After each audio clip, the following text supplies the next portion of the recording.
今回の動画はアルミフレーム製自作コクピットのレースシミュレーターの組み立て製作の紹介だよ。今回は主にコクピットの製作からとりあえずレースシムをプレイできるまでを説明するね。次回以降の動画でシムソフトやバスシェーカー駆動方法なんかのソフトウェア環境の設定を紹介するよ。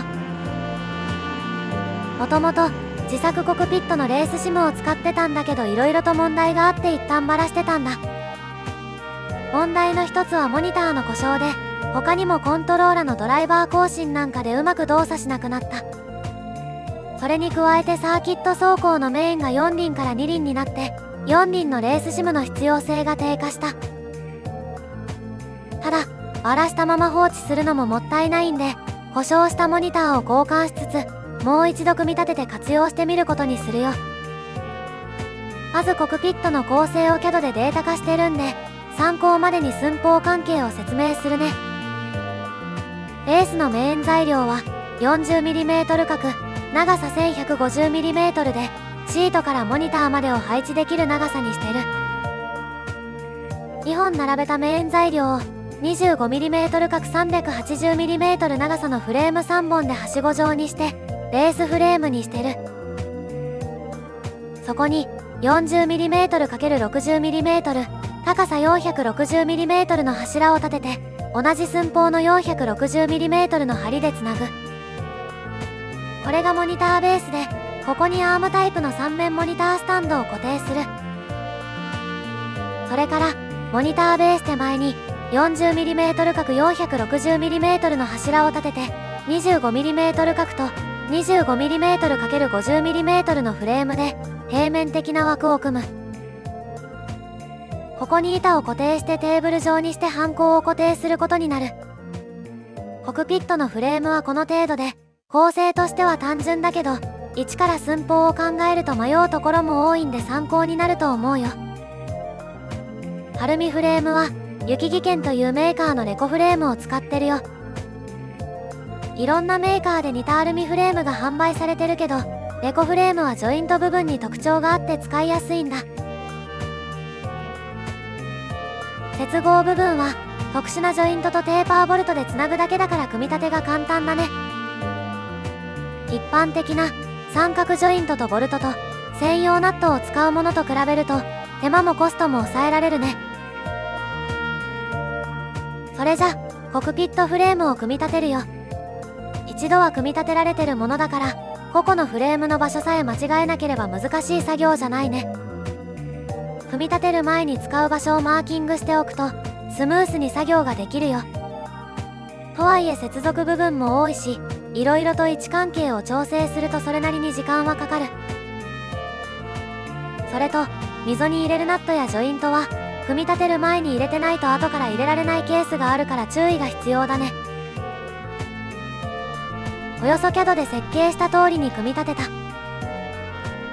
現実的には各機器を組み付けていく中で微調整が必要だね。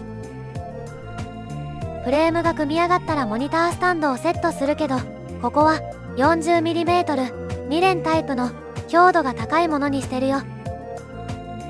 モニタースタンド固定部分の1箇所はアングルを追加して3箇所止めできるようにしてる。モニタースタンドは Amazon で買ったアーム式で3画面が固定できるものだね。モニターのセットは後回しにしてコントローラーを先に組み込む。ハンドルとペダルのコントローラーはスラストマスター製の T500RS で、以前はレースシムの定番品だったね。組み付けは作業性の悪いところからで、ペダルコントローラーをフレームに固定する。わかりづらいけど、ペダルコントローラーはフレーム裏からの固定になる。それからハンドルコントローラーを固定するための板を取り付けてハンコンを固定する。次にレースシムの臨場感を上げるための装置としてバスシェーカーとアンプを取り付ける。レースシムソフトはハンコンへのフォースフィードバック信号以外にもいろんな信号を出力できるんだ。その中にエンジンや車体の振動信号があって、それをこのバスシェーカーで再現するわけだね。並行してシートレールも組み込んでるね。シートレールはレカロの汎用品を改造して使ってる。サイドブラケットは自作のカーボンケブラー製だね。シートは結構古いもので、以前 Z33 に使ってたレカロのフルバケだよ。レースシム用にしては贅沢だけど、プロフィー8ってカーボンケブラー製だね。これが大物部品を組み込む前の状態だね。大物部品を組み込むと他の作業がやりづらくなるから最後にする。モニターをセットする前に背面の電源や信号配線を取り回して整理する。さすがにデバイスが多いからすっきり整理ってわけにはいかないね。この不具合があるモニターを交換するけど、いかにも古いモニターでベゼルが太くてモニターのつながりが悪い。新しいモニターはベゼルが狭いからいい感じの映像になりそうだね。取り付けはベサ規格に適合してるから簡単に取り付けできる。ただアーム式のスタンドは先端が垂れて位置がずれやすかったりするんで、アームの途中をアルミフレームで支えるようにしてるよ。パソコンは10年ほど前にレースシム用に作ったもので、それをそのまま使うよ。 CPU は Core i7-6700、グラフィックは GTX970、メモリは 16GB で、当時はそこそこだったけど今となっては貧弱なスペックだね。